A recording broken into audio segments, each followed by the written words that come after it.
Hello, welcome. We're going to look at the double pulse today and see the importance of flow reversal. We're going to use some non-traditional imaging to show the pathophysiology of an ischemic cardiomyopathy. So here's the double pulse. We're going to see the left common carotid and the left jugular vein. It's going 1, 2, 1, 2, 1, 2. This is a really bad sign. We'll see how bad does the heart have to be to not even be able to generate a pulse. Get a little closer. Again, 1, 2, 1, 2. Look at the respiration here. This young man is tachypnic. So it's a 12-year-old boy with a history of double outlet right ventricle pulmonary atresia, and he suffered coronary artery compression during a conduit replacement. 3 days after surgery, he tested positive for COVID, and so inflammation could also be playing a part in this myocardial infarction. So here's how you do it. This is a modified aortic arch view. There's the left common carotid. I placed an M-mode cursor here so I can better see the double pulse. I'm using all of my tools. I'm looking at the innominate artery. I've set the angle. I'm using color Doppler 2D. Here's the left common carotid. I placed the sample volume in the proximal left common carotid. And one of the important things that we've learned is that the proximal and the distal, they have different flow patterns. So it's going to take all of these to show the pathophysiology of the double pulse. So here's the problem. All of this is scar tissue. We can see a little bit of the baffle here, poor ejection fraction. Mitral regurgitation is lowering the stroke volume even more.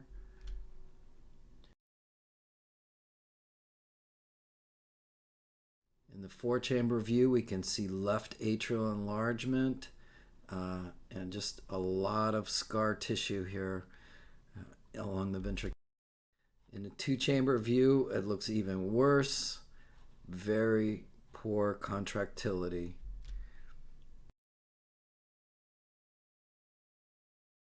The EKG is grossly abnormal. We've got Q waves, ST segment elevation, depression, typical of ischemic cardiomyopathy.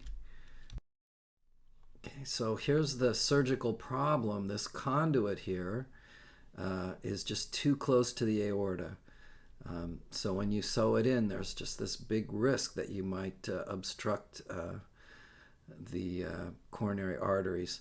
So this is the baffle that was sewn in to correct the double outlet right ventricle. So here we can see some pleural effusion, tachypnea. Here's the inferior vena cava. It looks pretty distended. Here's the pleural effusion again from a coronal view. I can see the costophrenic angle and the diaphragm. Again, pleural effusion and inferior vena cava.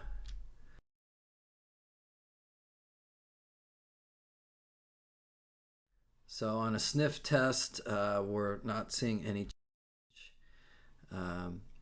So this is indicating that we have an increased right atrial pressure.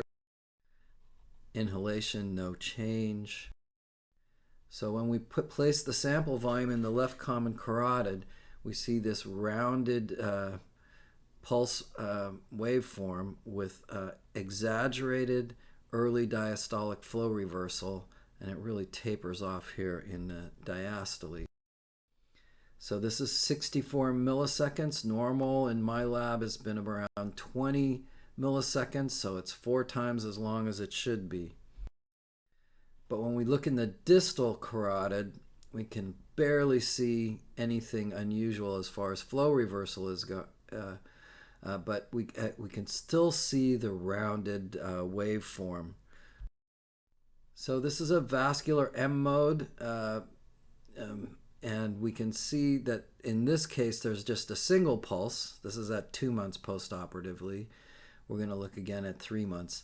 We can see the dicrotic notch here is much longer than normal, and this shows where the flow reversal is occurring.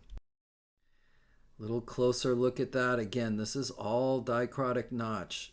It takes a very long time for this to happen. And this is the reversal. Makes a very interesting artifact as the blood flows reverses. It affects the ultrasound beam. So in a normal, you're going to see a prominent primary systolic wave and then a smaller secondary systolic wave. Here's your 21 milliseconds of flow reversal. When you go to distal, it's a little more rounded, smoothed out, but we still see a primary systolic wave and a secondary systolic wave, almost no flow reversal here. But when we look at our cardiomyopathy patient, we've completely lost the secondary systolic wave and we have an exaggerated early diastolic flow reversal. But he still has a single pulse. When we look in the distal left common carotid, we can still see this rounded wave here, but the flow reversal is much less obvious.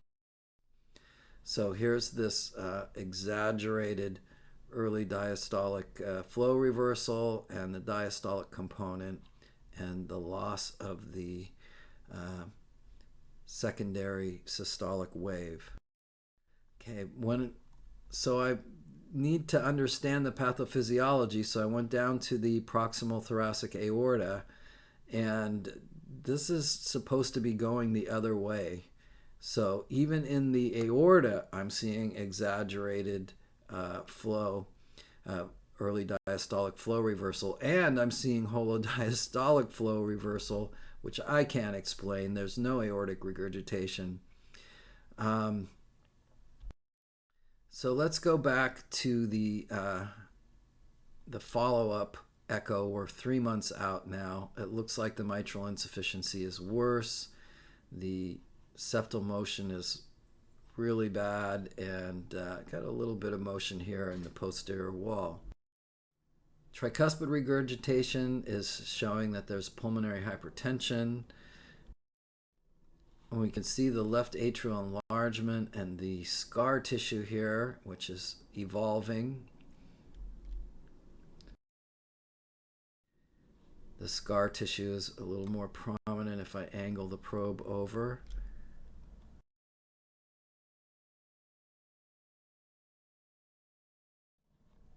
Again, lot of scar tissue here in the septum.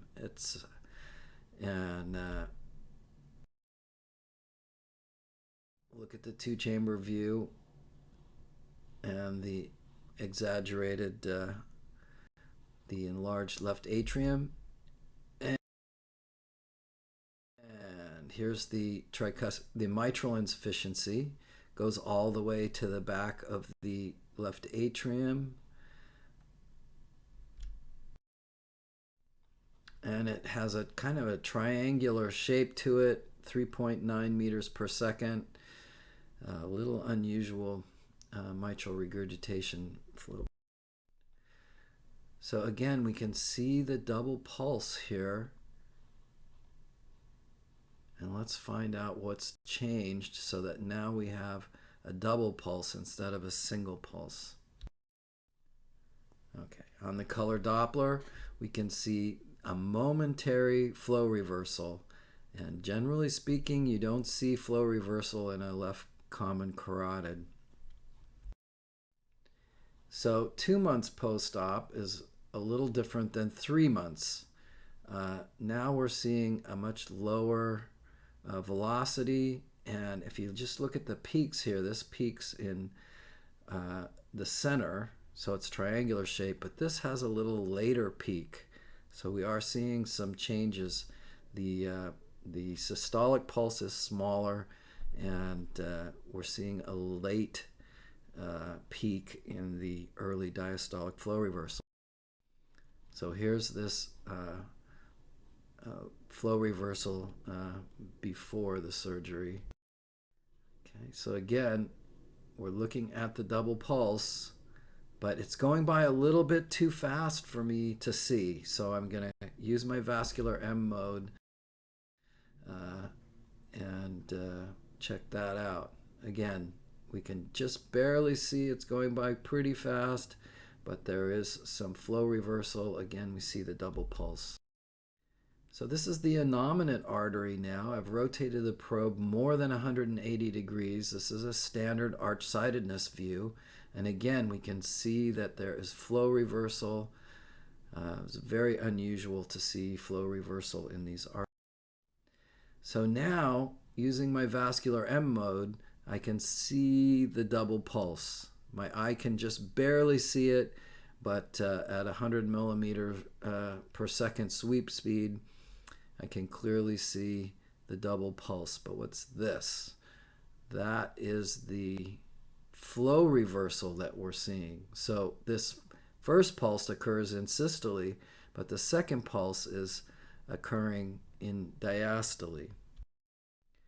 Again, here's the double pulse, 1, 2, and it makes these beautiful flow artifacts as the blood passes by. It disturbs the ultrasound beam, and all of this is during flow reversal.